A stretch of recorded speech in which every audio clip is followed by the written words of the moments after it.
Assalamualaikum warahmatullahi wabarakatuh. Saya Devita Wardatun Nafisa dari kelas 10 MIPA 2 nomor presensi 11. Pada video ini saya akan mempresentasikan tentang akad mudharabah. Langsung saja, yang pertama, pengertian mudharabah. Secara istilah, mudharabah adalah kerjasama perniagaan di mana pemilik modal menyetorkan modal kepada pengelola untuk dijadikan modal usaha dengan harapan memperoleh keuntungan yang nantinya akan dibagikan untuk kedua belah pihak sesuai dengan kesepakatan bersama yang dilakukan di awal transaksi. Yang berikutnya adalah hukum mudharabah. Hukum mudharabah adalah mubah atau jaiz, artinya diperbolehkan oleh agama.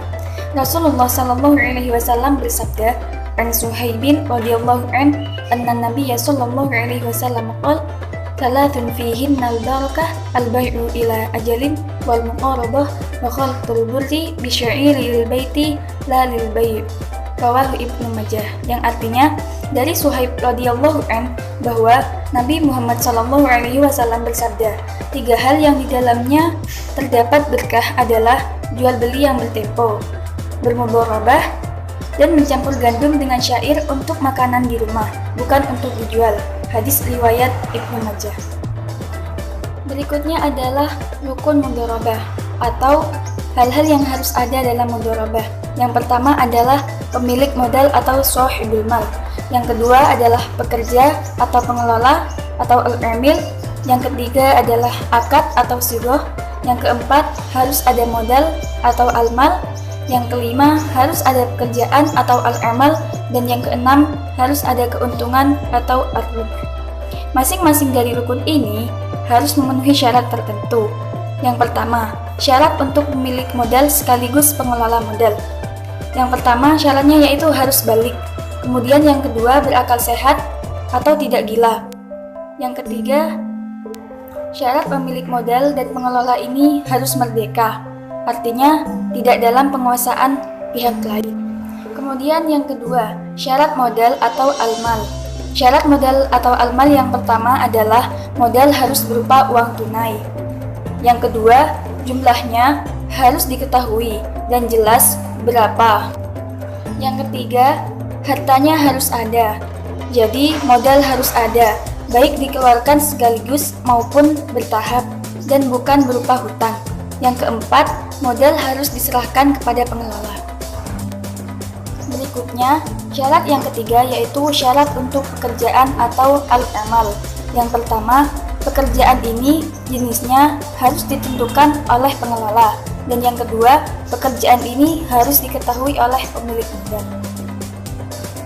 Kemudian yang berikutnya, syarat untuk keuntungan.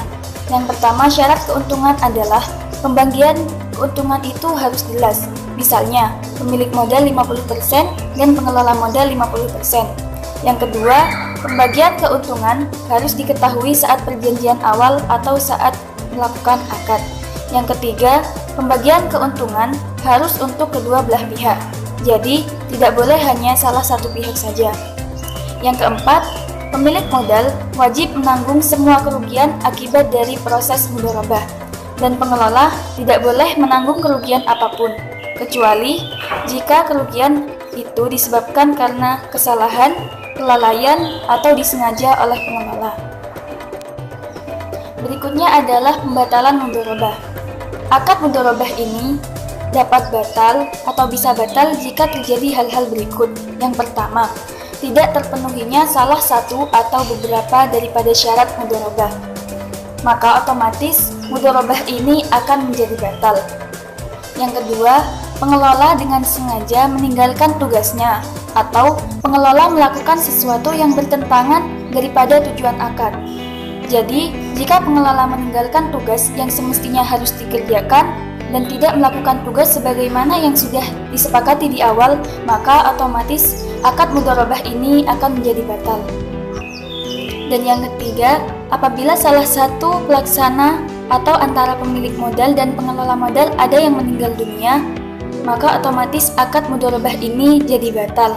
Akan tetapi, akad ini bisa dilakukan atau dilanjutkan pada ahli waris, tentu saja dengan memperbarui daripada akad tersebut. Selanjutnya adalah larangan dalam mudharabah. Berikut ini adalah hal-hal yang tidak boleh dikerjakan dalam akad mudharabah. Yang pertama adalah melanggar perjanjian. Karena ini adalah muamalah, artinya kesepakatan atau keputusan tertinggi itu ada pada kesepakatan dari kedua belah pihak.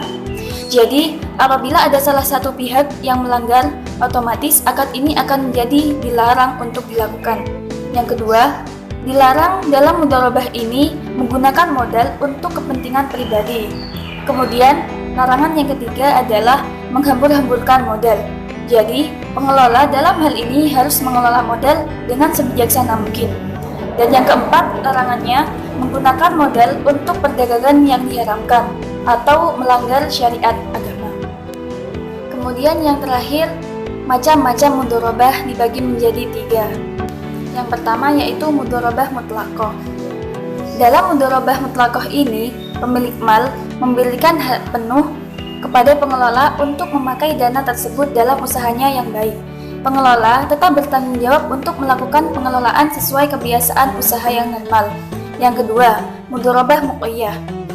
Dalam mudharabah muqayyah ini, pemilik dana menentukan syarat dan pembatasan kepada pengelola dalam penggunaan dana dengan jangka waktu, tempat, jenis usaha, dan sebagainya. Ada adalah mudharabah musytarakah. Mudharabah musytarakah adalah mudharabah di mana pengelola modal menyertakan modal dalam bentuk kerjasama investasi. Nah, di awal kerjasama, akad yang disepakati ini merupakan akad mudharabah dengan modal 100% dari pemilik modal. Cukup sekian, terima kasih. Wassalamualaikum warahmatullahi wabarakatuh.